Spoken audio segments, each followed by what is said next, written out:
So welcome to our fourth class in this series of 5 classes on Chapter 7 of Master Shantideva. Let's start, as we usually do, with a few prayers.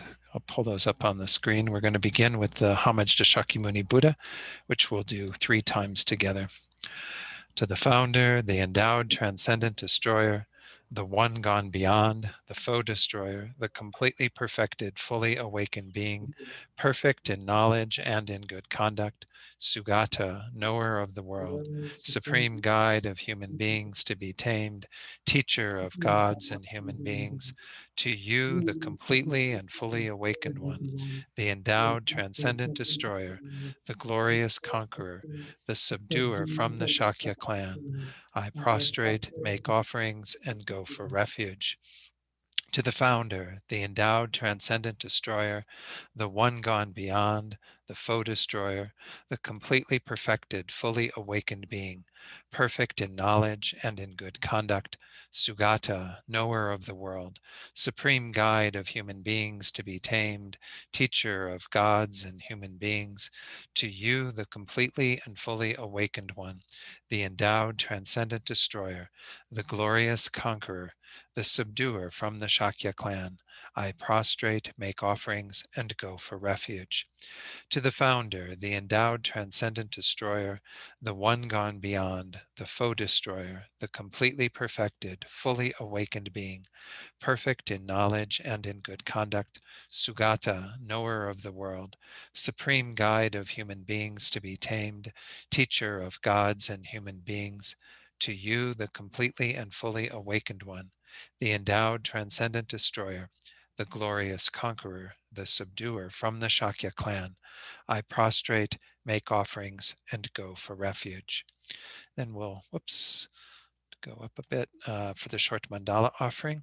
Again, visualize a vast pure offering, the entire phenomenal world transformed into a beautiful pure land, a paradise that is symbolic of your own future enlightenment as well as the future enlightenment of all beings. And we're making that vast pure offering to all our gurus and the holy beings so we can become just like them, receiving their blessings and inspiration as we make this offering. This ground, anointed with perfume, strewn with flowers, adorned with Mount Meru, 4 continents, the sun and the moon, I imagine this as a Buddha field and offer it. May all living beings enjoy this pure land. Idam Guru Ratna Mandalakam Niryatayami. And then refuge and bodhicitta before the teaching.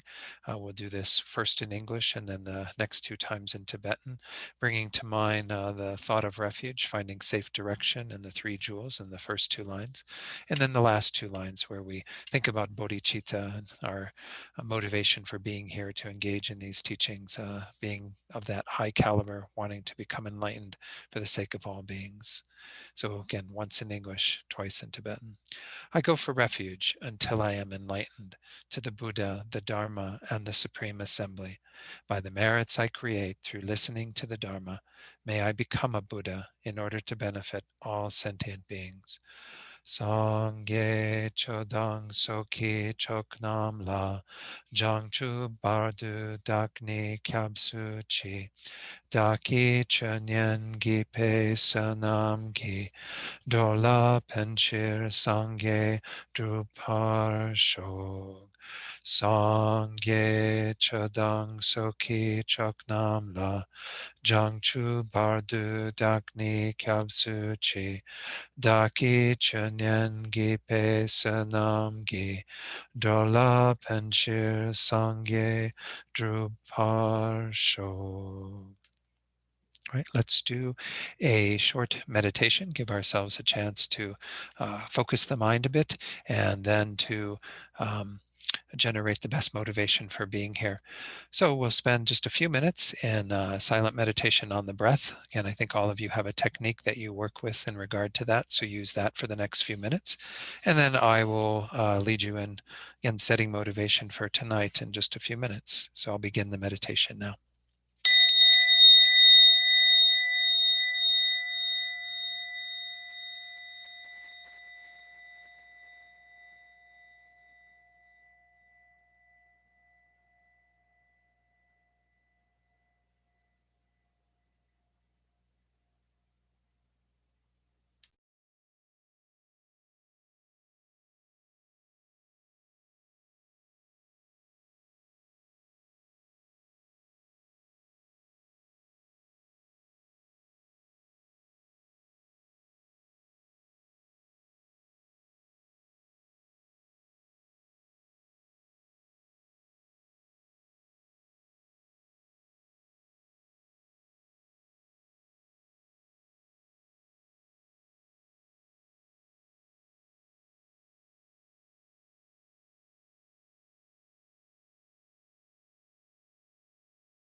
So now let's set our motivation together. And I thought it might be useful to use two of the verses that we covered at the end of last week's class to channel into our motivation of bodhicitta. Recall that we began our exploration of this first of the four powers, the power of belief or interest, aspiration. It's kind of the starting point for all of our practice, is to have that deep confidence in the ability to attain these goals, especially the goal of Buddhahood that we are striving for and that will cultivate the motivation to accomplish. So one of these things that we have to have confidence in is that we can remove all the faults. We can abandon everything that obscures our minds. Master Shantideva says, I'm reading from Gyaltsab, the translation in Gyaltsab's text, one should destroy the boundless faults of self and others, even if for each individual fault it will take an ocean of eons. So try to channel that into an aspiration to practice well, to do whatever is necessary for however long it takes, to abandon all the faults of yourself, and then, of course, to be dedicated to helping others to do the same.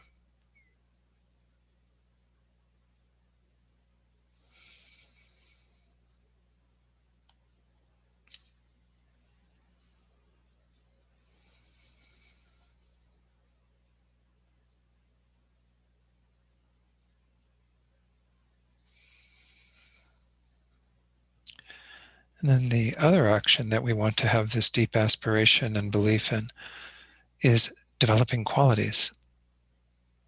And not just to abandon those things that are negative, but to advance all of our qualities so that they can eventually, culminate in the state of Buddhahood.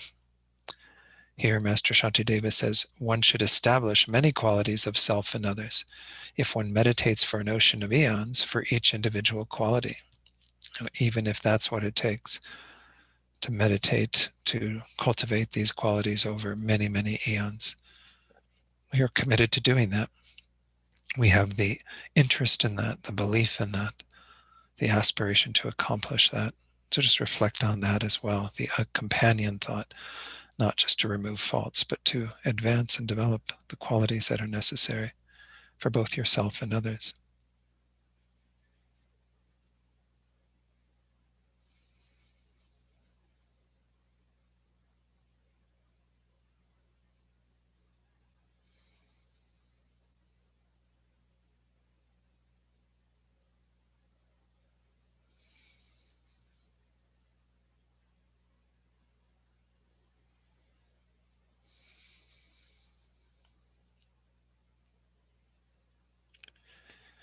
And then again, to put these into our motivation of bodhicitta, to see that this is really the foundation for this mind that aspires to become enlightened for all beings, is that we are committed to that path of reducing the negative tendencies, purifying the mind, and advancing, cultivating everything that is positive. That culminating state of Buddha, in Tibetan Sangye, just as we recited in the refuge verse, essentially means that. It means to have fully purified our own individual minds, and then to have fully developed and cultivated all the qualities.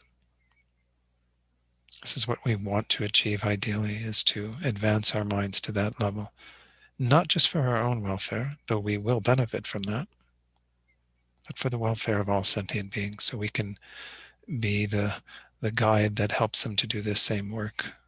We can help each of them individually with great compassion, wisdom, skill, power, everything we need from our side to benefit every one of them.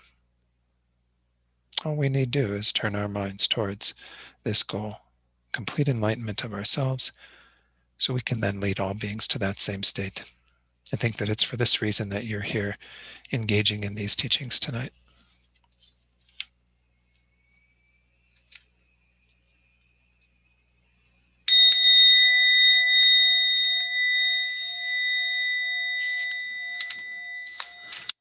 Okay, so we are working our way through chapter 7. We are just about halfway through the verses, but we will I'm sure, finish tonight and next week in terms of getting through the verses. The very first section of all of it, recall, it was really highlighting the obstacles to our having this joyous enthusiasm, this perseverance that we need to have for our practice, this fourth of the 6 perfections. And in chapter 7, after going into those obstacles, which are primarily these 3 types of laziness, then we go on to talk about what powers we need to reinforce that joyous enthusiasm. So let's go to the screen, to the PowerPoint presentation, and go through the introduction of these 4. I'm not going to repeat everything I did last week, obviously, but I will certainly go into enough to get us back in the arena of what we're talking about. So again, we're in this, there was a short presentation of how we actually work with these powers where all 4 of them were introduced. Again, essentially the power of this belief or interest that we just talked about, aspiration that we just meditated on. And then we go on to the steadfastness, to the joy, and then to the relinquishment. And these are the 4 that we're going to be talking about in tonight and next week's class. So we're in the extensive presentation of these 4. It's divided into the 4, the belief, the stability or steadfastness, again, joy, relinquishment. Last week, I forgot to share from your handout what I had put on your handout in regard to what Tsongkhapa says about these 4. So I'm going to start with just the first one. We'll put each of those before their respective presentation. So the power of aspiration, it's sometimes called, again, it's got different names: belief, interest, inclination, yearning. One person even called it motivation. Here, yearning was used in the great treatise. As it is said that yearning acts as the basis for joyous perseverance, aspiration here refers to yearning.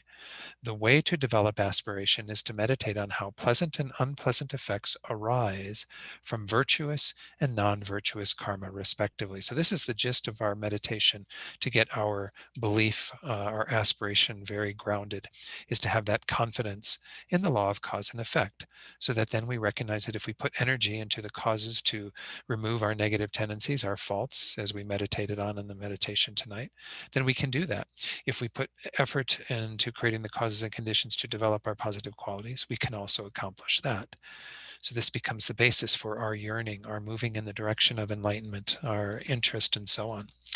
This is because it is taught that faith acts as the basis for yearning. Remember, we talked about that previously, that faith is the foundation for our aspiration or yearning, so that the faith of conviction in the 2 types of karma and their effects will then generate 2 kinds of desire.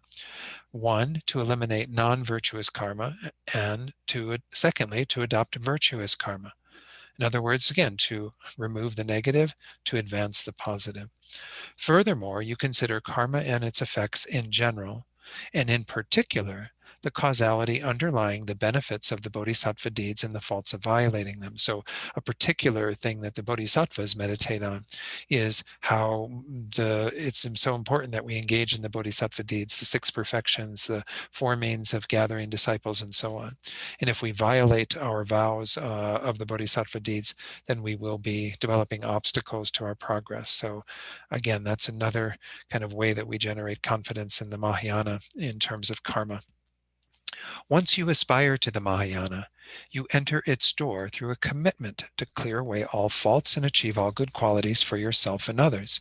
You must exhort yourself, thinking, I will have to meditate for many eons to purify myself of every single fault along with its latent propensity, and to develop every single good quality to the fullest extent. So this quote is very much talking about the 2 verses we just meditated on, and we don't need then to review those verses because it's right here in front of you in terms of what they're saying.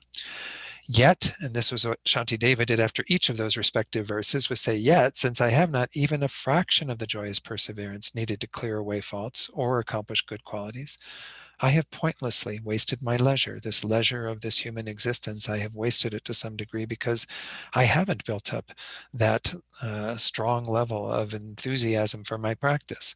Not to say, again, that we're beating ourselves up here needlessly. We're doing this to encourage us to take advantage of what time we do have left, the opportunity that we still are afforded with this human existence, perfect in all its qualities. So this is, again, not to be hard on ourselves, but rather to encourage us to acknowledge where we're at in terms of our own individual joyous enthusiasm and to want to strive for more. So now we go into the object of belief in more detail, and it was divided into, the power of belief into more detail. It was divided into the object of belief, results of belief, the cause for belief, and the concluding summary. So by object of belief, again, we started this last week, we mean what is it that we have that strong belief in or interest in or aspiration for? So we saw that that was divided into the two we just talked about, abandoning faults. I read verse 33 in the meditation, and taking qualities. I read verse 35.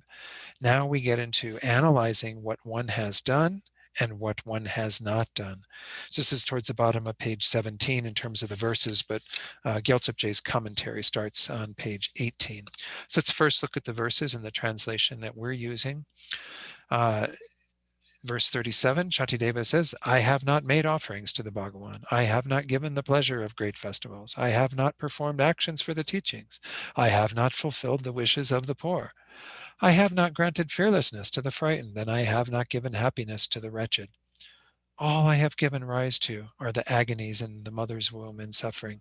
He's kind of being maybe a little bit hard on himself with this kind of statement, but he's essentially saying, all these great acts, all these things that I could have used this life for so far, to do all these amazing actions that would be a benefit to others and help me on my progress on the path, I haven't put effort into those. The only thing I put effort into was getting born and causing my mother a lot of agony in the womb and as she gave birth to me. So, it's kind of being a little bit, I don't know, it's not being too kind, perhaps, Shantideva to himself. But I think we all have to examine our own level of what have we really done with this life and develop a deeper aspiration. So here Gyaltsab Je says, previously, I did not make offerings to the three jewels who are represented by the Tathagata, the Buddha, nor did I offer the happiness of great celebrations that praise sentient beings and the Tathagata. I did nothing for the teaching, since I did not practice accordingly the presentation of the objects of abandonment that have to be abandoned and the antidotes that have to be adopted. In other words, they haven't engaged in that real heartfelt practice of getting rid of what it is we need to abolish and practicing, developing what we need to accomplish. I also did not accomplish the wishes of the sentient beings who are destitute. Didn't, that we haven't served the poor to the level that we would ideally like to help those who are wretched, who are dealing with suffering, to be over that, to be through that. I did not offer protection to those in danger from enemies or sicknesses. I also did not offer satisfaction to those that are wretched due to suffering. And hence I have not practiced the holy Dharma at all, and have only caused pain and suffering while being in the mother's womb. This is the regret of not having done anything for others. So again, recall that Master Shantideva's whole thing is to go back and forth between the carrot and the stick, and this is more stick stuff. We get that little lashing, we haven't done this and we haven't done that. And don't feel bad about those things. Again, just acknowledge what you have done, rejoice in that, and make the determination, the commitment to do more, the belief, the aspiration that we can accomplish more with this life. But each of us has to kind of find our balance in this. You can't go from like here to here. You know that even to get a car to go at like 100 miles an hour, you can't go from 0 to 100 right away. You have to, go up through the acceleration until you eventually get to 100. Even if you have a very, very fast car, it still takes some time to accomplish that. Well, you have to go through our own stages of development to get to these higher levels, to be fully committed to your path at the level that's being spoken of here. So don't be hard on yourself, but just acknowledge the work that needs to be done. The next verse that we have in the section that we're going to go into now is the result of belief. So it's kind of pointing out the results if we don't have belief initially, and then by virtue of that, we gain further belief and aspiration to do what we need to do so we get the results that we wish for. So first section within this is that it's unsuitable to give up the belief in the Dharma. So as I said, he's going to point out the faults of if we were to abandon or diminish our aspiration, our belief. If in the past and even now, such deprivations are arising because of my lack of interest in the Dharma, who would reject this interest in the Dharma? By the way, I added an S to deprivation. They just had it as deprivation. I would think deprivation would be plural as deprivations. I don't know. So the idea here, though, is that if we look back in our past and get to our current life even, we see that we have many deprivations. We aren't dealing with ideal conditions. We're dealing with lots of suffering. We're dealing with various things arising. Well, where does that come from? Our past lack of interest in the Dharma, in engaging in what will help us eliminate faults and develop qualities. So who would reject this interest in the Dharma, knowing that those are the results? If we are aware of the results of our belief, our commitment to the Dharma, then we should be attentive to doing what needs to be done to practice the Dharma well. So here, Gyaltsep says, through having been separated from belief in the holy Dharma, both by way of ascertaining and faith, and the footnote on that is kind of belief of the sharp facultied and dull facultied. Although in Buddhism there is faith based on reason, here faith refers to faith without analysis. So we can say that there are different practitioners that will either be inclined to do the sharp faculty thing of analyzing things, reasoning through things, and you'll have people of duller faculties who nonetheless can have very strong faith that is a faith without analysis. They get inspired. I mean, sometimes this happens even with practitioners, right? They see the Dalai Lama or something. He can be talking about the most profound teaching, but they're not analyzing the teaching. They're just really moved by his holiness and his presence and what have you. It doesn't mean that they're lesser practitioners. It just means that that is how they approach the path. So it does have potentially a weakening point to it, though, because if you're not ever analyzing the teachings, you're not deepening your faith. And so the point here is that you have some people who are, not just having that being drawn to the teachings without really analyzing and going into greater depth. So it says, through having been separated from our own belief in the past by way of ascertaining and faith, in the present and in the past, I am now experiencing the destitution of being held by the degenerations of cyclic existence. We're all in that state where we're not experiencing ideal conditions. We have very good conditions, most of us, but we know we still are suffering. We know that we still have a lot of things that are proof of these degenerations of cyclic existence. Who that is proficient would give up the belief for the Dharma? If we're really proficient in our understanding and analysis of the Dharma, we should be as dedicated to it as we are to all of our other endeavors, worldly affairs, and what have you. Those that wish to be liberated from degeneration should generate belief for the Dharma. So if this is what we really are aspiring for, and we would really like to achieve for ourselves and for others, then we need to see what's entailed in that. We need to understand the results of our belief and make effort accordingly. So now we have one more section within this, the reason for this. And the reason for this, it says that the Muni himself, the Buddha, has said that interest is the root of every class of virtue. Our interest, our belief, our aspiration is the root of every virtue we develop. In other words, you have to have an interest in practicing virtue to kind of move you in that direction. And we see if you lack that, then you don't do anything. Maybe you just are neutral, but you tend to, because of the presence of the afflictions, go to non-virtue. We have greater interest in non-virtue, in increasing our attachment and so on. But the root of all of our positive qualities, of everything we're able to attain, all the good effects that we have in our lives and in future lives, all the way to Buddhahood, are arising from our yearning, our interest, our aspiration. So very short commentary here on the top of page 19. Gyaltsep says, the able one, again, the Buddha, the Muni essentially means able one, taught that the root of every class of virtue is the belief that has trust in the virtuous objects the way they have been ascertained. It is taught like this in the Sutra of the Moon Lamp. So the sutra quote isn't in here, but essentially, everything arises from this aspiration. Again, we know in our worldly affairs, it's pretty much the same too, right? If you say you want to become a potter, you want to develop, good skill with working with clay and making pots and what have you. If you don't have an aspiration and interest to move in that, then you never go any further. It might be an idea in your head to go, oh, it'd be nice to work with clay and make pots, but you never develop the aspiration, the yearning, the interest to get you to go to a class to study with masters who have learned skill in molding the clay and firing the clay and glazing and all the other things that are involved in producing beautiful pots. So it's like that with all of our worldly affairs too. But certainly then in the Dharma, all the virtues that we have arise from our own interest in the Dharma and in pursuing these goals. Now we're going to look at the third of these outlines, which is the cause for belief. This was already spelled out by that quote from Lama Tsongkhapa that I shared with you earlier. The cause for belief essentially being developing conviction in the law of cause and effect, in the good effects of our positive karma and the negative effects of our unwholesome karma. So let's look at the verses for this. There's quite a number of them.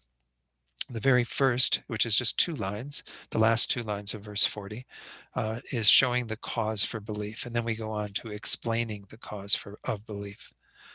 So they just said that, again, all the virtuous qualities arise from yearning. Its root, the root of that yearning, is constant acquaintance with the ripening results. By the way, ripening results is sometimes used to refer specifically to the result that is a rebirth in another realm, another existence. But ripening results here includes all of the results that we have from our karma, both the rebirths that we gain as well as the conditions within those rebirths, what's often called our completing karma. So not just the projecting karma that produces the results, but also the completing karma and the results we gain from that. So we have to have this acquaintance with these. We have to really understand these very deeply and develop a conviction in karma, because that will be the foundation for how you proceed on the path. If we think that there's some disconnect between what we do and what we experience, then we're never going to feel any conviction in paying attention to what we do, because we are aspiring to achieve a certain experience in the Mahayana, the experience of Buddhahood. Well, then we have to practice the concordant causes. If we don't have faith and conviction that those will actually produce those, and the opposite of those will produce the opposite result, our continued existence in an unenlightened state, going from life to life, experiencing all the miseries of samsara, well, then we'll never make an effort in that direction. We won't have the belief and conviction to engage in that.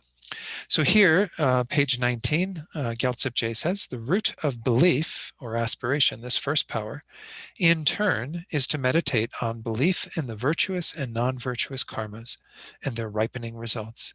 If one has not ascertained karmic cause and effect well, then one has not found a realization of the Dharma that will please the Buddhas. Therefore, one should strive in it.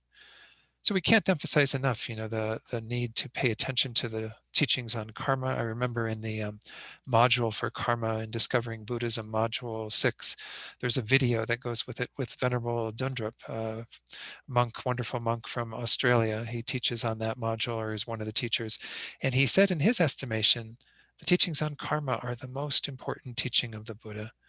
You might look at it and think, oh, well, compassion is more important, bodhicitta, emptiness, all these teachings that are really so necessary. But if we don't have faith in karma, it all falls apart, because there's no real structure for examining this whole process of cause and effect, that if we create the causes, we will experience the effects. Whether we want to or not, you will experience the effects of your actions. So it's extremely important.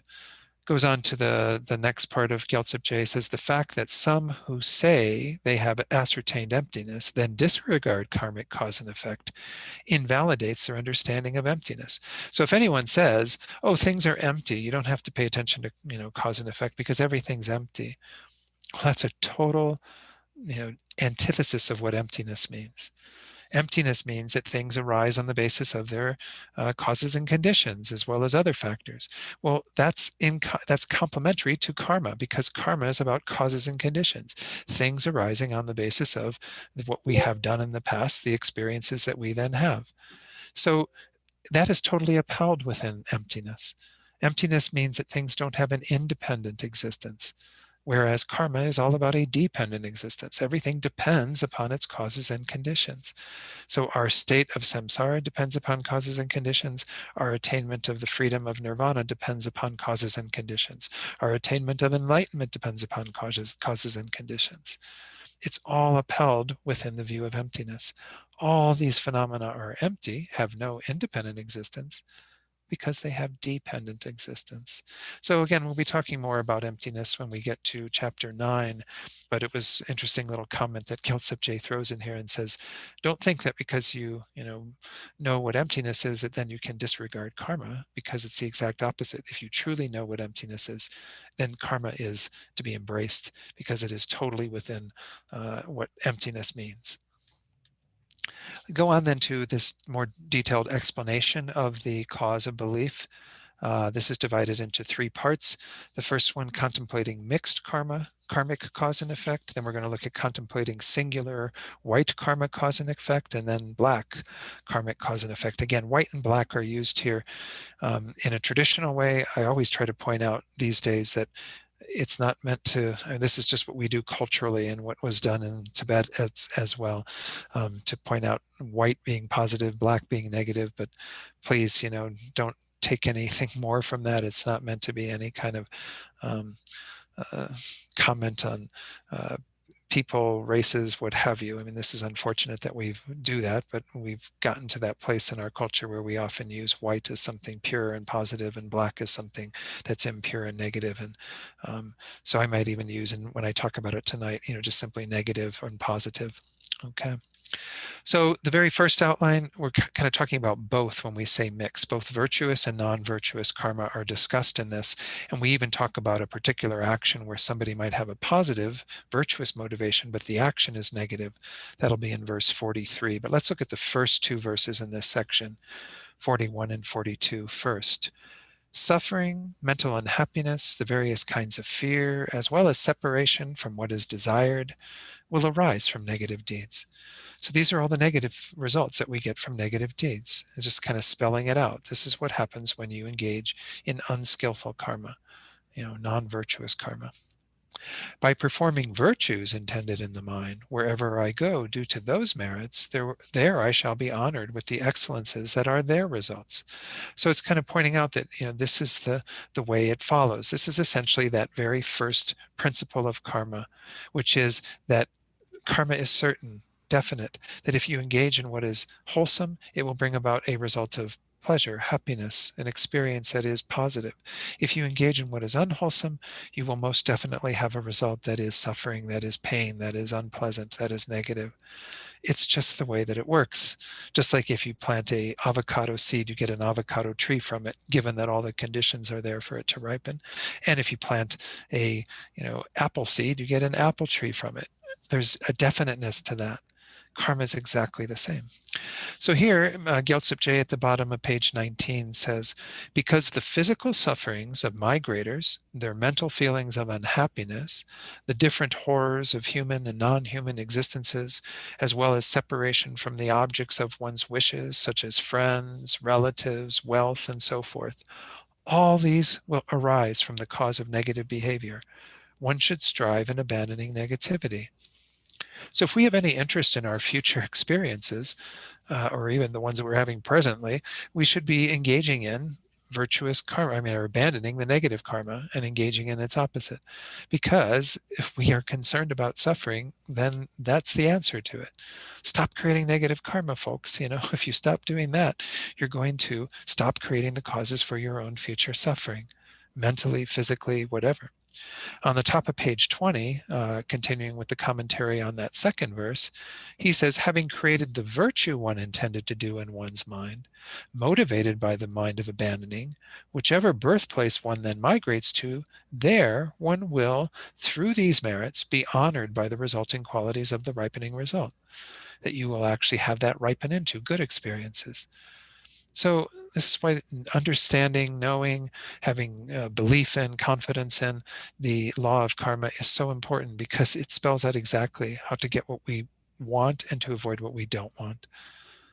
So again, it couldn't be any clearer, but nonetheless, we still all do have our difficulty sometimes in committing ourselves to that fully. So we just have to be very patient and keep moving in that direction. So I'm sorry, yeah, somebody put in the chat box light and dark. I was just making a comment because actually another teacher that I know in the FPMT was saying that they've really started to move away from the use of these terms of black and white, light and dark, because we put this connotation on these colors, and then with white people, Black Lives Matter, all these things, we don't want those to be influencing people's minds. And I just put that out there to try to be, maybe I'm being a little too politically correct, but I just want people to sort of see that these are traditional teachings that say these things, But remember what we're trying to really get at, which is negative actions, non-virtuous actions, which is here being called black, whereas the positive virtuous actions are being called white. So I try to avoid those terms when I can, but since they're right there in our text, I felt like I needed to say something. So anyway, hope that's clear. The next verse that's still in the same section where we're looking at the mixed is this idea of somebody who, as it says there, although one who commits misdeeds wishes for happiness, wherever he or she goes, there those misdeeds will completely destroy them with the weapons of suffering. So it's kind of giving this idea that if you have a positive motivation of wanting to be happy behind your action, that isn't enough. That's not what we necessarily mean by even a virtuous motivation. We can't commit misdeeds and engage in misbehavior with a motivation simply to become happy, because we've been doing that since beginningless time. We think that going after objects of attachment will bring us happiness, and it only makes us suffer more, because from that attachment we then engage in negative actions and we experience the karma of having to be separated from these things and so on. So this is, again, not good enough for us to simply have the wish for happiness. If we're committing misdeeds, wherever we go, those misdeeds will follow us and they will destroy all of our happiness and only bring us suffering. So again, on page 20, Gyaltsep Je says, this will, however, not follow just the wish for happiness or suffering. If it was that simple, then everybody would achieve happiness and avoid suffering, right? We all have that fundamental desire not to suffer and to have happiness. Obviously, it's not enough, because we have to know the causes of that. We have to know how to actually achieve that, okay? So then it says, although the person acting non-virtuously wishes for happiness, by nature, wherever they migrate to, there they will, through that negativity, be destroyed by the weapons of suffering. Therefore, one should strive in abandoning negativity. The qualities of the results are the mode of the nature of the result. I don't know what that last line means. The qualities of the result are the mode of the nature of the result. Anyway, not so important. The main gist of this verse was to, again, to point out that if that mere wish or desire to be happy or to not suffer isn't enough to make the action positive or negative, it's essentially our strong uh, conviction in following what the Buddha says are virtuous actions. Virtuous actions are generally those that don't harm others and that tend to the needs of others, whereas non-virtuous are those that cause harm, suffering to other beings, or are negligent of the needs of others. So that's the essence of it. Again, there are certainly virtuous states of mind and non-virtuous states of mind where we're not necessarily involved with other beings. But essentially, those are what we mean by misdeeds or positive deeds, what have you. Let's go then on to the next section. Both this one and the next one, where we're looking at only or singularly the positive karmic cause and effect, the virtuous one, and then the next one we're going to contemplate the negative karmic cause and effect. These are kind of spelling out in wonderful terms, especially for the positive one, what the results of our positive actions are. Let's start with that. This is quite a long verse in the translation. It says, as a result of virtue, I will become a spiritual child of the Sugatas, dwelling in the hearts of vast, fragrant, and cool lotuses. The food of the victor's pleasant speech will cause my splendor to grow. My supreme body will emerge from a lotus that will unfold due to the light of the munis, and I will abide in the presence of the victors. This is kind of conjuring up this image of being born into a pure land of the Buddhas, this Sukhavati, these great lands of bliss that we can experience due to our good karma. So again, I don't need to say much on this. Let's go through Gyaltsep Je's commentary. He says, through having meditated on virtuous dharmas, the children of the conquerors take rebirth in the land of great bliss and the like. The bodhisattvas can go to these magnificent pure places due to the force of their very virtuous minds. Even ordinary sentient beings, though, can end up in these places. Amitabha's Pure Land, for example, is said to be one that is quite easy for ordinary beings to be taking rebirth there after this life, whereas some of the Pure Lands are only for high-level bodhisattvas who have purified their mind already through realizing emptiness directly, and they can then continue their spiritual path in such a Pure Land. It says, they abide in the center of a lotus that is the characteristic of birthplace, a beautiful, fresh, vast, and expansive fragrant lotus that generates bliss just by touching it. Instead of living off worldly foods, they listen to the more distinguished, melodious teachings of the Buddha that possess the 60 qualities of enlightened speech and generate splendor and complexion through the food of the realization of its subject emptiness. To arise from a lotus open and unfolded by the luminosity of the able one, the Buddha, the Tathagata, is the characteristic of birth. So the Buddha kind of opens you up in this lotus you're born into, and you take birth in this pure form within this beautiful, blissful lotus. They possess the characteristic of body, a supreme body with the marks and signs, all of what distinguishes a Buddha or a being who is, capable of attaining that. As the characteristic of teacher, they abide in front of Amitabha Buddha and the like, and are carried by their dharmas. By way of these characteristics, the children of the Tathagatas, the Bodhisattvas, come about solely through wholesome, virtuous karma. So this is, again, just pointing out one example of, if you do engage in this virtuous action, you can even achieve these great, magnificent results of being born in such a pure land, having all these ideal conditions. Whereas the final outline of this section, where we contemplate the negative karmic cause and effect, as a result of many non-virtues, I will be very wretched due to all my skin without exception being ripped off by the henchmen of Yama. Molten copper melted by tremendous heat will be poured into my body. Pierced by flaming swords and daggers, my flesh will be cut into hundreds of pieces, and I shall plummet upon the fiercely blazing iron ground. I think it's Pema Chodron in her book, No Time to Lose, essentially says, Shantideva has presented his case, he's given us the facts, and now we must choose our own destiny. So in these two verses, we're kind of getting the wonderful carrot in the first one, how wonderful and beautiful and delightful it could be if we were to practice virtuous karma and attain these amazing states of being born in the Pure Land and so on, all the way up to Buddhahood. Or you can keep doing what we're doing, or engaging even more wholeheartedly in non-virtue, and end up in such an incredibly, suffering realm, having our body hacked to pieces and so on, and molten, lead and poured into our mouths, what have you. All these various sufferings that are described in the Lam Rim in terms of the hell realm. So here, Gyaltsab Je says, page 21, due to the karma of killing and so forth, one will be extremely tormented by suffering, as all one's skin is being pulled off by the minions of the Lord of Death. The characteristic of engagement, which is that copper molten by the extreme heat is poured over one's body, is difficult to bear. Not only this, but one will be pierced by flaming swords and daggers, and one's flesh will be carved up into many hundreds of pieces. There's that one hell that's called the line. They call it the white line hell or something. I don't know what it is. It's the something line hell. All these lines come out across your body, and your body is cut up exactly into these pieces that the lines are dictating. It's like you're being apportioned, and then you're sort of experiencing the pain of all this being severed.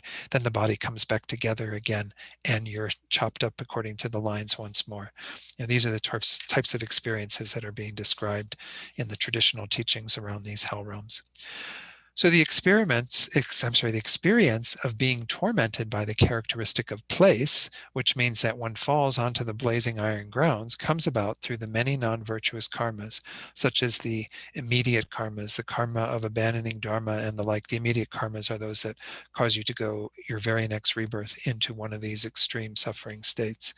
They're like killing your mother, killing your father, killing an arhat, drawing blood from a Buddha with malice, and creating a schism in the Sangha, where the Sangha can no longer practice because they're divided due to that. These very serious actions can cause one to have the experience of being tormented in such a place. That hell realm is actually called relentless torment. There's like no break in your torment. You just continually are experiencing this high degree of painful experience. So again, as Pema Chodron says, our case has been presented to us. Shantideva is saying, okay, look, on this hand, wonderful pure land, delightful, born from a lotus.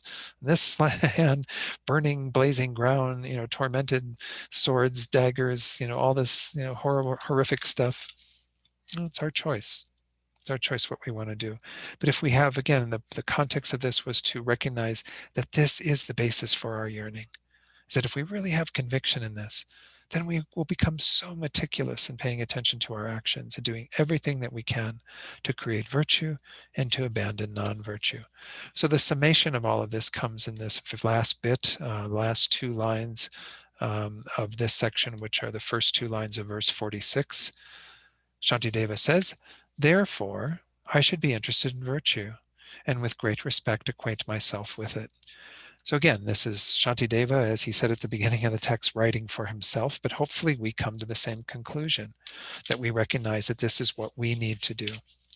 Therefore, Gyaltsab says, having contemplated the way of karmic cause and effect, one should practice belief in virtue and meditate on it with great respect by way of having belief. So that is a conclusion to the power of belief, which once more is the foundation for all of our acts of virtue, and is such an important part of our engaging in the path with wholehearted effort and joyous enthusiasm. We're now going to go on to the second of the 4 powers, the power of stability. The power of stability is described on your handout, as well as, again, what's on the screen here from Lama Tsongkhapa's Lamrim Chenmo, the great treatise. Developing the power of steadfastness or stability means that you bring to conclusion, without turning back, anything at which you joyously persevere. First, do not try to do everything. Examine the situation carefully. If you see that you can do it, you engage in it. Whereas if you cannot do it, you do not engage in it. So that you're never being asked to do more than what you think you can do. This isn't a competition. You just recognize by looking at it, what can I commit to, and then making the effort to move in that direction. You should not even start in the first place things you will do for a while and then discard. So if we have the feeling that it's not something we're committed to bringing to conclusion, then we shouldn't create that pattern of abandoning it. We're going to see this in Shantideva's verses. Otherwise, we do have that karma that we are going to look at tasks in that way, that we can commit ourselves initially, but then back away when we lose our energy, our enthusiasm. Committing yourself to do something but leaving it unfinished is a hindrance to your accomplishment of other projects, and the conditioning also destabilizes your commitment to the vows you have taken. Kind of keeps you from having that full commitment and engagement in those. So let's go on then to talk about the power of stability. It's divided into 2 sections, striving steadfastly, and then the second part is abiding steadfastly after having started. So the first part's going to be about kind of, what do we do first before we commit ourselves? And then how do we abide in that? What are the sorts of things that we need, which we'll see are these 3 levels of pride. But pride there is not the delusion of pride. It's actually a self-confidence that we have to see things through to their conclusion, to be steadfast, to be stable in our practice. Whoops, sorry, hit it twice. Striving steadfastly, in turn, is divided into 2 parts. The first is on page 23, starting upon having investigated well. So Master Shantideva says, having undertaken through the procedure of Vajradvaja, I should cultivate pride. At the beginning, having examined the endowments, I should either undertake it or not undertake it. It is best to not undertake it if we don't have the ability to see it through, but once I have undertaken it, I should not withdraw, but again, see it to its conclusion. So this is the first part of this, and this little reference to this Vajradvaja is essentially spelled out first by Gyaltsab. It's in the 6th dedication of the Arya Vajradvaja Sutra, says, Laibu, just as the rising sun, without being stopped by blindness or uneven mountains, illuminates the objects that are suitable, bodhisattvas who arise for the purpose of others ripen and liberate those suitable to be subdued, without being stopped by the various faults of sentient beings. So this analogy is that the faults of beings, kind of their obscurations, their difficulties that make them difficult to tame, those are like the mountains that the sun is behind, that it has to try to, rise up above, or like the blindness in beings that keeps them from being able to see the sun and the light that it produces. So here, regardless of the state of those beings, whether they are blocked by the mountains or blocked by their own blindness, the bodhisattvas will continue to rise and shine upon them and give them whatever they need to help them on their path, not being stopped by the faults from the side of beings. This is true for the Buddhas as well. We say the Buddhas have this sort of power to help all beings. From their side, they are like the shining sun, because they are continually putting out the rays. So when the sun, we say the sun sets, but the sun doesn't really set. The earth turns to where it's no longer on that part of the planet. But in those cases, we were in the dark then. We're no longer receiving the rays of the sun. But is the sun still shining? Sure. And it's just shining on another part of this planet. And so the sun is perpetually sending out light rays without any discrimination. It's illuminating the entire globe. What determines whether people are illuminated by that sun is their own karmic conditioning. So this is kind of saying that this little setup here is kind of saying that, having done this, made this ritual of Vajradvaja, that we should then kind of live by that. We should be committed to that same idea of just doing what we can to continue to move, to progress to that place of helping beings, not falling away from that, getting discouraged by the enormity of the faults that they possess, or even sometimes the faults that we possess. But nonetheless, we stay dedicated to that. We see it through because we're making that commitment. I mean, every one of us to some degree in this course, we've already studied bodhicitta, we know about bodhicitta, we've developed it to some degree in our hearts. We've even, many of us, taken the bodhisattva vows. Well, you've sort of signed up for it. So now you need to live by that. You need to stay committed to that. You need to do what you can to, task by task, make progress on the path to achieving that. So here, Gyaltsab Je says, again, still on 23, having started a virtuous action through this ritual, one should meditate on the pride or the self-confidence of bringing it to completion. So again, we're going to see this word pride used all throughout this. It's not talking about the pride that is a delusion. It's similar to that pride in that it is a focusing on ourselves and elevating some state of mind with regard to it, but it's not puffing ourselves up beyond what is there. It's having confidence in what we have already been able to exhibit and what we know we can exhibit in terms of our enthusiasm and effort in the path. So the same term is being used. Just know that some translations replace it with self-confidence, but pride is the word, as I understand it, in terms of the Tibetan, and it's just got a different connotation here. You'll recall, I think we talked about this in a previous class, that there is the divine pride that you practice even in Tantra that's a bit similar, where when you generate yourself in the form of the Buddha that you're practicing, the particular deity that you've been initiated into, you hold the divine pride, the pride that believes you are that deity, that is convinced that you are that deity. That's such an important part of our tantric practice, because Tantra is all about thinking the goal of enlightenment isn't some way out there. It's right now. I want to think of myself as an enlightened being right now. This is a similar type of pride in that we want to hold this self-confidence that thinks we can accomplish this. And we're going to see it through then. We're going to have the steadfastness, the stability of practice to just keep putting the energy into it. And we, have different goals. That's why the stages of the path of Lamrim is set up, so that we have different realizations that we move to. And you get to one level, and then you can rest for a bit and say, okay, I've achieved that. Now I go on to the next level. We don't have to do it all in one fell swoop. That's not what the Buddha is asking us to do. The Buddha is asking us to stay steadfast, stay committed, stay in that mode of continually looking to do more, to bring each and every part of the path to completion. So the final part of this is, Gyaltsab Je says, before engaging in an action, one needs to analyze with one's mind whether or not one has the capacity for this action. If one is able, then one starts the action. If one is not able, then one does not. To not start the action is supreme if one lacks the ability to accomplish it. That's maybe the footnote that needs to be there. It's not to say that we shouldn't do anything. Not starting actions isn't supreme. It's not starting actions if we don't feel we're capable. Don't sign up for what you can't yet commit to. But once one has started, then one should not stop until it is completed.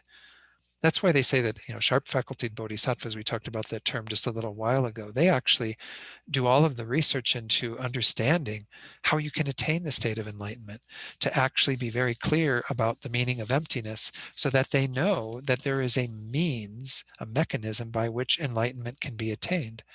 Once they have analyzed that and come to that conclusion, then they commit to the bodhisattva path fully. Then they take the bodhisattva vows and engage wholeheartedly in the bodhisattva deeds. But until they've achieved that certainty that they can accomplish it, they don't necessarily sign up at that level. Whereas those who are more grounded in faith and having that mind, like I said earlier, that maybe gets very inspired at seeing these bodhisattva Buddha beings, and thinking, oh, how wonderful, I want to be just like them. They might sign up for it without that kind of analysis. And they might have problems because the path is a very arduous one, and they need to check it out before they sign up and commit to that. Or they might have problems and difficulties in seeing everything through to its conclusion. So this is Master Shantideva giving this advice initially.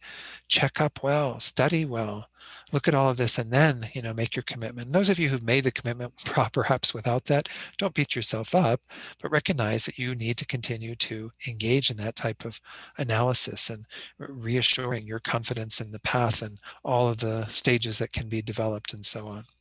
So let's get back into the next section, the next verse. This is the second one within this striving steadfastly. Whoops, did I skip something here? Oh, okay, once I should not withdraw. Then there's this, this was the alternate translation of this. That's why I put this in here, from no time to lose. That gives a little bit different meaning to that. It says, let me first consider my resources to start or not to start accordingly.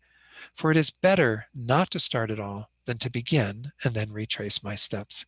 So it gives, again, that kind of connotation that, whereas the previous translation right there, it says it's best not to undertake it. It's best not to start at all if it's something we can't achieve.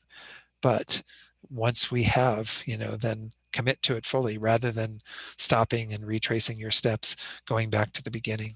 That's what that was. Sorry, I forgot. I put a note on here, but I missed it. The second part of this is the fault of giving up. Just one verse for that, verse 48.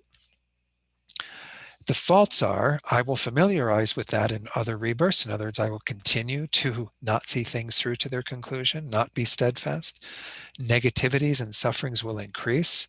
Also, others and the time of the result will be inferior and will not be accomplished.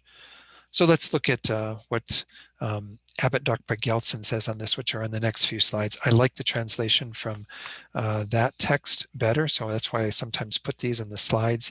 So we won't read Gyaltsepje's commentary here. Instead, we'll go to Abbot Dr. Gyaltsen's. A question is arising first. What misdeed is there to undertake something and then discard it, to not have this steadfastness?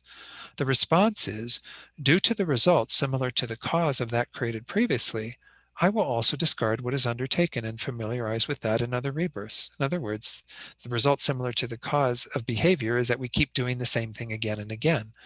If you start doing it now, you're going to become acclimated to it, and you will eventually do that in the future. And one, negativity is the result created by a being who degenerates his promises. And two, their ripening results, suffering, will increase. We'll then have it be engaged in more negativities because we aren't seeing things through, we aren't developing the qualities we need to, and so on. And we're going to have suffering from that. Also, regarding other activities that are undertaken later in the time of the result of that very action, they will be inferior and will take a long time. In other words, we're making our actions very drawn out and incapable of having that type of powerful energy that gets things done and sees them through to their conclusion. And the other actions too will not be accomplished. We won't actually achieve these things. This is because Lama Tsongkhapa's The Great Stages of the Path to Enlightenment also says, at the beginning, without embarking on it, investigate well whether it is suitable. If you see that you are able to do it, then embark on it. If you are not able, then do not embark on it. Compared to embarking on it and then discarding it halfway through, it is better to not have undertaken it right from the start. The reason is as follows. If you become accustomed to discarding your promise in the middle, then due to the result similar to the cause of that, just what we just saw, you will also discard the trainings you have committed to and the like in other rebirths in the future, whereby your negativities will increase in that life and the suffering that is the result of it will increase in other rebirths. You will not accomplish other virtues due to thinking about doing the former task, and due to having turned away from that former task, the result of it will be weak, and even that former task will not be accomplished completely, since you did not bring it to fulfillment. So we see all these negative things that arise if we don't see things through to their conclusion. So check up well, see if it's something you can accomplish. If you dedicate to it, then by all means see it through to the end. In brief, not fulfilling your promise to do something will serve as an obstacle for your accomplishing other tasks. Due to the result similar to the cause, the promise of the vows you have committed to will not be stable. That's why it's also very important to know your vows well. If you've taken the Bodhisattva vows, to study them extensively so that you can make sure that your behavior accords with them, so you create the causes to uphold those in the future. Now we move on to the second part of abiding steadfastly. It's a rather long section. Again, we get into these three types of self-confidence, or again, they're called pride here, sometimes called great pride, that is meant to be a greater pride than the deluded pride. It's a more wholesome version of that. We're going to explain it in a condensed way in 2 lines, and then explaining it individually in terms of these 3 types of pride. Apply pride to the 3: actions, afflictions, and ability. So here Gyaltsab Je says, practice pride in the 3, which counteracts discouragement and increases strength. First, pride in the action after having commenced the action. In other words, we have a self-confidence that we will continue to do the action all the way through the conclusion. The pride and afflictions being an object of abandonment. I mean, we have this strong self-confidence that we can overcome these afflictions and putting our energy into doing that. And the ability to engage and abandon. Pride that will assure that we are capable of doing everything to engage in virtue wholeheartedly and abandon non-virtue completely. So there's a short description of these that was also in your handout from the Lamrim Chenmo, again, Tsongkhapa. Pride about action means that no matter who else may be your companion as you practice the path, you do not count on them, but accomplish it yourself alone, knowing that you have the ability to accomplish these actions. You don't need to rely on others, and it's not fruitful to rely on others. The thought, I alone shall achieve this without having any expectation of others, is similar to pride, so it is given the name pride about action. So this is the idea behind why these are called pride, is because it's a form of, thinking one is quite capable and, elevating oneself in that way, but it's not the same degree of a puffed up mind that exists in the delusion of pride. So just know that this is the first one that we're going to look at, is about pride about action, where we commit to doing the actions ourselves, not relying upon others, because we have that sort of confidence, again, that we can achieve these. I'm setting these out in the order that we have them in our text rather than Tsongkhapa's, and I think they're in Tsongkhapa's in your handout. So this would be number 3 in the handout. It's number 2 here. Pride about afflictions means that with contempt for the afflictions on all occasions, you think, I shall be victorious over these. They shall never defeat me. It means being steadfast after you have generated the courageous thought to destroy the incompatible factors. It is called here too pride about afflictions, because you have contempt for the afflictions and then want to destroy them in a similar kind of prideful state as what the delusion of pride is, kind of thinking that you're great in this way and able to, destroy these afflictions. The third one, which again was second in Tsongkhapa's, pride about ability, means that you accomplish your own and others' welfare, thinking, since living beings are under the power of afflictions, they are unable to achieve even their own welfare, much less the welfare of others. I, however, am able to accomplish the welfare of both myself and others. We feel that strong sense of capability that we can actually do this. Thinking others are not capable, I am able, again, resembles pride, so it is labeled pride about ability. So let's go into each of these. Oh, I'm sorry, there's one more commentary that was also on your handout. This is from Geshe Jampa Tekchok. He says, thinking, I can do it, I will do it, is called pride here because of its similarity to the delusion pride. What is the similarity? With pride, afflicted pride, you have strong thoughts of I. And here we are thinking, I am able to destroy these delusions. I am able to do actions that are a benefit to others. Therefore, it is given a name like that of pride. Again, it revolves around this sense of an I that feels so capable, that feels that we can destroy the afflictions and so on.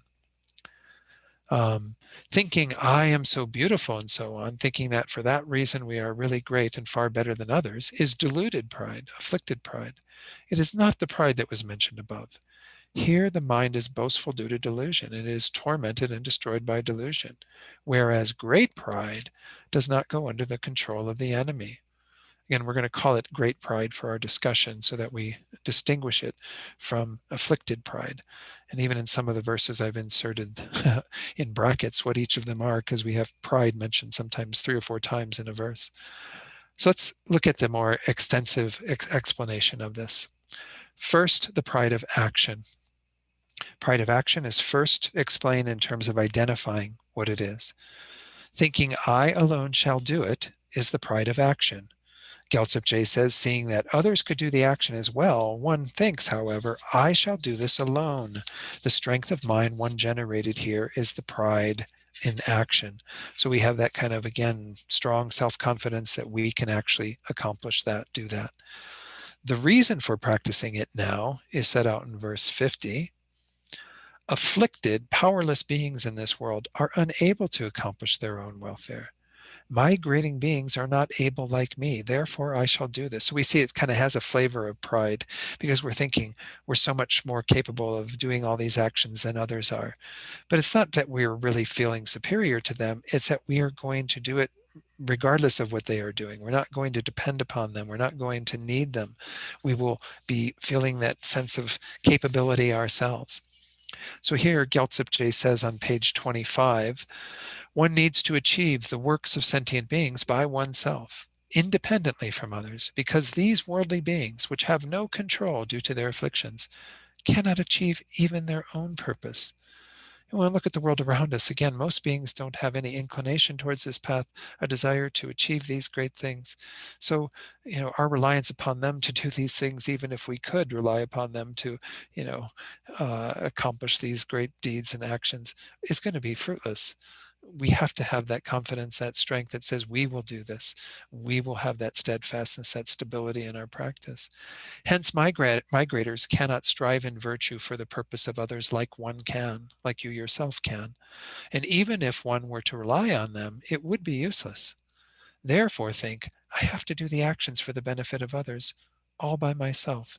Remember, this is very much a part of that altruistic intention that is driving bodhicitta. Is this, they're even encouraged to say those sort of words to yourself. I will liberate all beings from suffering and place them in enlightenment. Even by myself alone, I will do this. We have to have that level of kind of pride, self-confidence in our own actions. We now have the third outline within this first type of pride, the pride of action or about action. This is on page 25. It says, practice the pride that also carries the burden of the inferior actions of others. So here, Shantideva says, if others are doing inferior work, why do I sit around? In other words, if others are doing things that are not as important as practicing the Dharma, but they do it with great gusto, great enthusiasm, great perseverance, why am I sitting on my butt? Why am I, not doing my things more wholeheartedly and with greater stability? I do not perform it out of pride. It would be best for me to have no pride. So here, Gyaltsab says, when others engage in inferior actions such as field work, how can one who has accepted to carry the great burden of sentient beings on one's head remain with leisure? One should work. One should do what needs to be done. So, others are putting great efforts into their mundane affairs. We should be putting equal, if not greater efforts into what are superior aims. Again, we're not getting judgmental about this, developing that kind of pride. Oh, we're so much more important in what we're doing than what others are doing. It's to recognize that this is the real task at hand. This is the way for all beings to be liberated from suffering and for all beings to attain enlightenment. Therefore, like those people who put great energy into mundane affairs, we should be putting great energy into these superior aims. Then it says, when others engage in inferior work, one may think, I should act with pride and engage in purer actions. Do not engage in these actions with such pride as it is supreme, not to have afflicted pride. It should be abandoned, because though through it, one will go to the lower realm. So the idea here is that you don't succumb to the afflicted pride, though. As I was saying, you don't feel like what you're doing is so much more superior than what those who are doing field work, or, you know, selling groceries in the store, or whatever they're putting their effort into. You don't have that sense of superiority that becomes afflicted pride.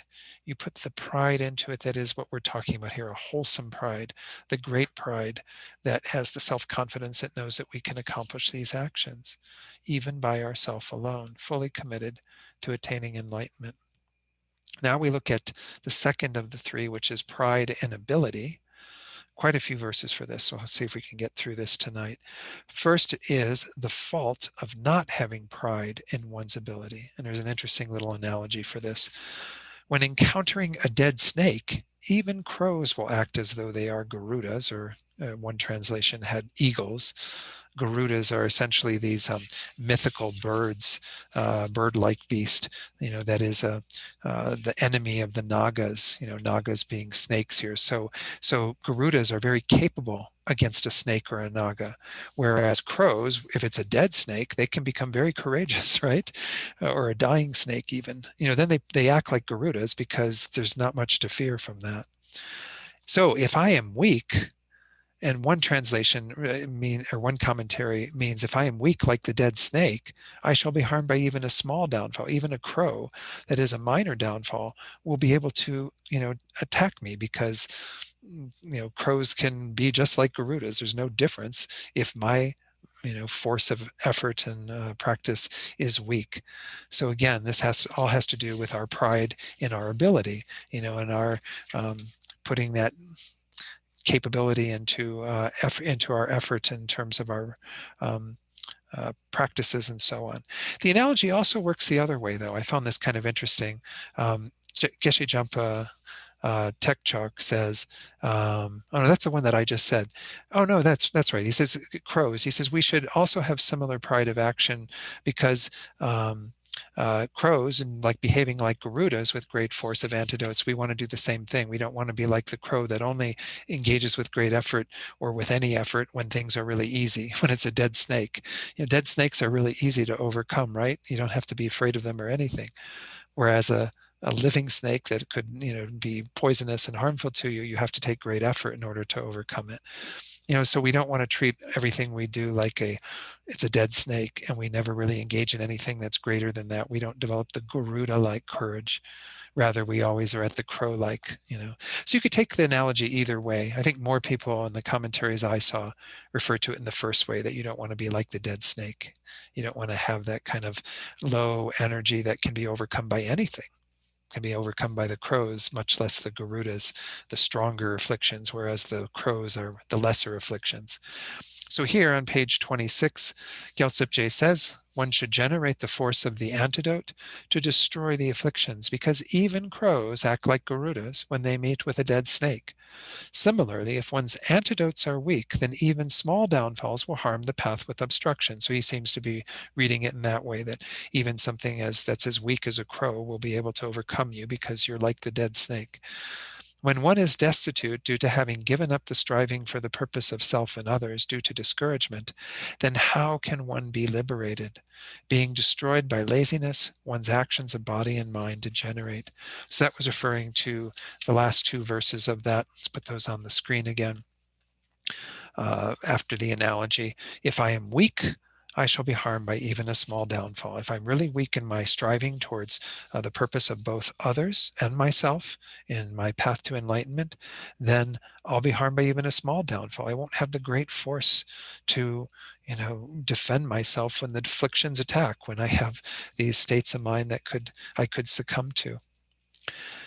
Verse 53, whoops.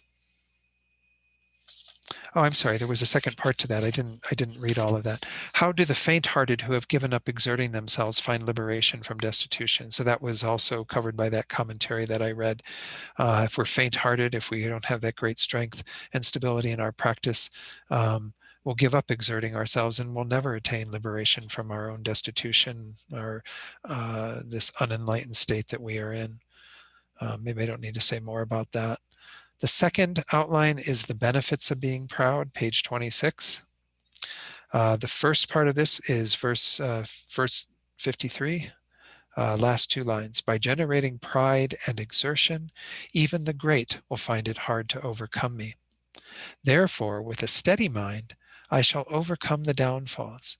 If I am defeated by a downfall, my wish to be victorious over the three realms will become a joke. So the idea here is that we really want to generate this confidence that is being spoken of here, this pride, especially in regard to our abilities, our own capability to do this. Otherwise, we will be overcome by the downfalls. We should actually be overcoming them. We should actually not be letting those states of mind arise. This is the heart of our path, whether we're on the Bodhisattva path or not. We have to watch for any negative states, especially recalling those three types of laziness that we went into first. Those, when they arise in the mind, that's a non-virtuous state of mind that either is, kind of checking out, being lethargic and what have you, or the laziness that keeps us attached to our worldly activities, or the laziness that makes us think that we can't achieve it. We need to have an awareness when those are arising in a strong force, a counter force against them, have that pride in our own abilities. So here Gyaltsab says, through the pride that generates a forceful antidote and the generation of striving through application, it will be difficult to be overcome even by great objects of abandonment. So we'll have a real strong force that even, much less the small ones, we will certainly be able to keep the great ones from interfering with our minds. Therefore, with a steadfast mind, one should destroy the downfalls, because if one is overcome by the downfalls, then the wish to conquer the three realms becomes a joke. To overcome the three realms of the form realm, formless realm, and then the realm we are all in, the desire realm. These realms and everything that encompasses all of samsara, all of that can be overcome by attaining our own enlightenment, not just our own mere liberation, but the liberation that is full enlightenment and Buddhahood.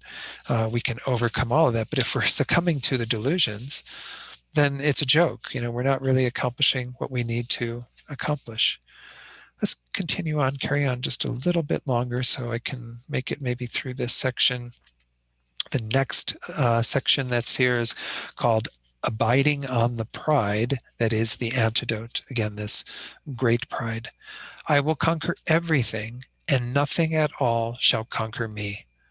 I, a son of the lion-like victor, shall dwell in this pride. I found this kind of interesting that they use lion-like, and lions travel in prides, right? A pride of lions. But that obviously wasn't meant by Shantideva because he didn't write this in English, but it's an interesting twist on the words, right? So this is could be in quotes, these first two lines, right? I shall conquer everything, and nothing at all shall conquer me. I, a son of the lion-like victor, shall dwell in that type of pride that says that I am capable. I have the pride of ability that says, I'll conquer it all.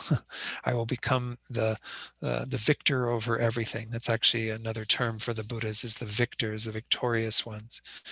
So on page 26 again of Gyaltsab, it says, then one should abide on the supreme pride, the great pride that thinks, I should conquer all my faults, but I should not be conquered even by one of the objects of abandonment of the three realms.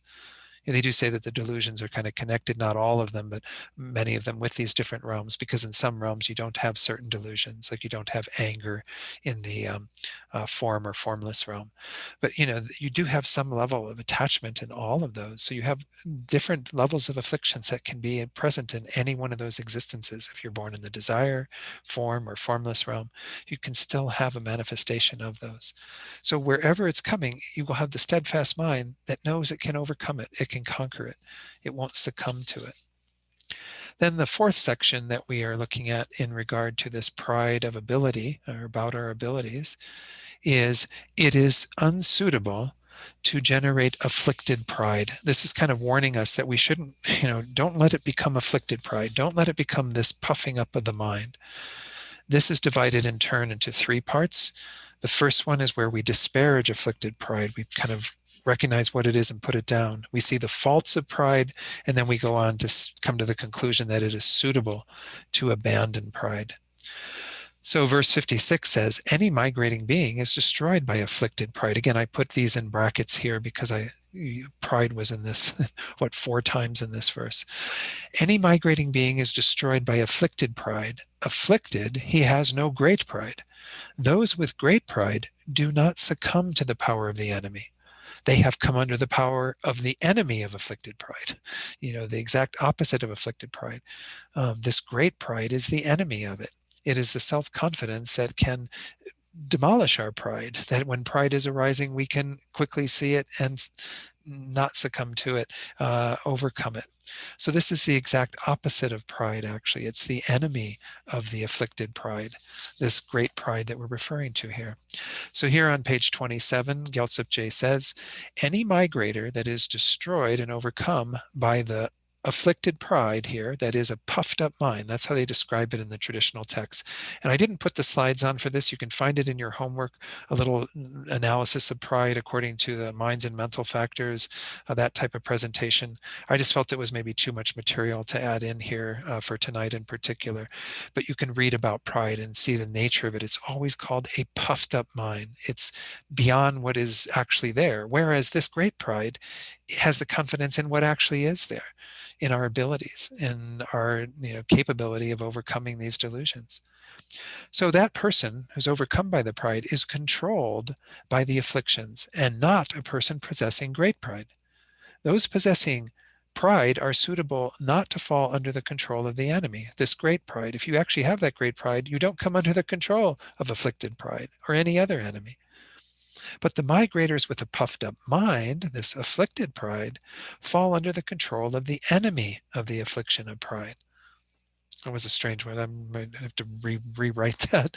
But the migrators with a puffed up mind fall under the control of the enemy of the affliction of pride. That's not quite written right. Again, the way I explained it and the way it was in the verse, I think is more appropriate. I'm not sure that that's in correct translation. So it says here again, those with this great pride have come under the power of the enemy of afflicted pride. I think maybe you could read it the other way and say, those who have afflicted pride have come under the power of the enemy of the great pride, but I think that gets to be a little circular. So anyway, the point is you got two different types of pride. One that is afflicted, that is not going to be this great pride. Then you have the great pride that actually can overcome your afflicted pride because it is a power that you utilize to make sure that pride and other delusions don't arise with that pride of ability. The faults of pride are set out in a couple of verses here. Inflated by afflicted pride, I shall be led by pride to the bad migrations. It destroys the joyous festival of being human. I shall become a slave, eating the food of others, stupid, ugly, feeble, and despised everywhere. So a number of faults are being set out here that are faults of having pride. Gyaltsab says, the following faults will occur if one is filled with afflicted pride.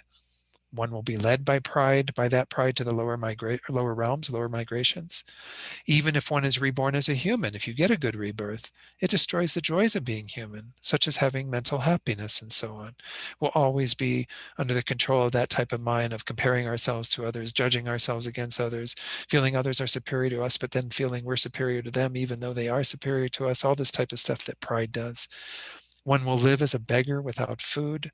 One will be a slave controlled by others and have to eat their food. One will be mentally stupid, ugly, and weak. Even though one is not harmed directly by others, one will always be derided by all others, verbally and physically. Therefore, one should abandon the pride of the puffed up mind. Okay. George is mentioning, in Bachelor's translation, he uses self-importance in lieu of afflicted pride. And then we just use pride, I guess, for the or self-confidence is what he uses. So again, know that this is the meaning of these. Self-importance is the nature of that, and sometimes that is a translation that's used for the afflicted pride. this self-confidence, as I was mentioning, is so again, you can feel free to go back and change your own, as long as you're putting them all in the right places. Again, I'm not so sure I put that one in the right place based on the way that Venerable Fedor translated that commentary, but when I first went through it, I didn't notice that discrepancy, and I had it clear in my mind the way I presented it, but perhaps it is meant the other way, but I don't think so. I don't know. It could be a mistranslation. All right, so let's just, I know we've got just this one verse to finish this section. I'm sorry I'm cramming this all in, but I've got 1 minute on the clock here. So let's just do, it is suitable to abandon this pride then. Tough people inflated by afflicted pride are also included among those having pride, meaning, I'm sorry, that should say meaning those having great pride and thus are worthy of praise. Tell me, what is the inferior like? The idea here being that you might have those people who are kind of tough people, people who overcome by difficulties with a mind filled with and controlled by afflicted pride. They might, be seen to belong to this sort of group that has this type of pride, this great pride, and thus are worthy of praise. But then what would there be to say about the inferiors that are the objects of compassion, those who have this afflicted pride? One translation even kind of referred to this as like so-called ascetics, people who kind of pretend to be that, who kind of are puffing up their mind in the midst of that and seeming to be included in this category of those having great pride. But nonetheless, they are actually more like the inferior, those who are simply under the control of afflicted pride, but don't have any pretension about that. Since they are controlled by the enemy, Gyaltsab says, it is unsuitable to be proud. So this one's a little bit tough. Those 3 lines are kind of hard to translate and to get the full meaning of it. I had, again, different translations of this term, tough people or whatever that was used in the verse. Venerable Fedor used ascetics, but the idea he had was kind of heroes, but it would be heroes who are afflicted by pride, by dealing with this self-importance and therefore not really worthy objects of that. So they would fall into the same category as those who simply are dealing with pride without having any strength to their practice or what have you. Since they're controlled by the enemy, it's unsuitable for them to be included in this category of being having this great pride, having this self-confidence. So again, that kind of concludes that part. We have one more outline to get to the conclusion of this section on the second type of pride, but we'll continue with that next week. And I'm very confident we will get through the remainder of the text. There's only 76 verses in total, and we're at verse 59, so I think we'll do just fine. All right, so let's go ahead and do the prayers just to conclude this. I'll make these rather quick since I know we're running a little bit late now. If you did have questions, by the way, from tonight, please, we didn't have a chance to go into them, but write them down, send them to me. I think all of you have my email address at this point. If you don't, send them to your coordinator and they will get the message to me, and then I will answer them at the beginning of the next class. So I just wanted to make sure, since I wasn't giving time for that, I can do that at the beginning of next class. Let's recite this verse together that's on the screen. Due to the merits of these virtuous actions, may I quickly attain the state of a Guru Buddha and lead all living beings without exception into that enlightened state. And then recalling bodhicitta, may the supreme jewel bodhicitta that has not arisen arise and grow, and may that which has arisen not diminish, but increase more and more. Then dedicating for the good health and long lives of our teachers, as well as all spiritual guides in the world, so that they can have good health and long lives and continue to guide us and other beings. The wish-granting, wish-fulfilling jewel, source of every single benefit and happiness in this world, to the incomparably kind Tenzin Gyatso, I beseech, may all your holy wishes be spontaneously fulfilled. Then for Lama Zopa, you who uphold the subduer's moral way, who serve as the bountiful bearer of all, sustaining, preserving, and spreading Manjunath's victorious doctrine, who masterfully accomplish magnificent prayers honoring the three jewels, Savior of myself and others, your disciples, please, please live long. And finally, dedicate for any beings you're holding in your heart, making strong prayers that they be free from their suffering and that they experience everything that will lead them to bliss and happiness. And may all beings find true happiness through our efforts here tonight. So again, I apologize for not having time for questions tonight, but again, write them down, send them to me, whatever you need to do. If you need to ask questions on the verses we covered tonight or anything else in this course, and we'll continue next week. Okay, so thank you all so much. I really appreciate everyone being here.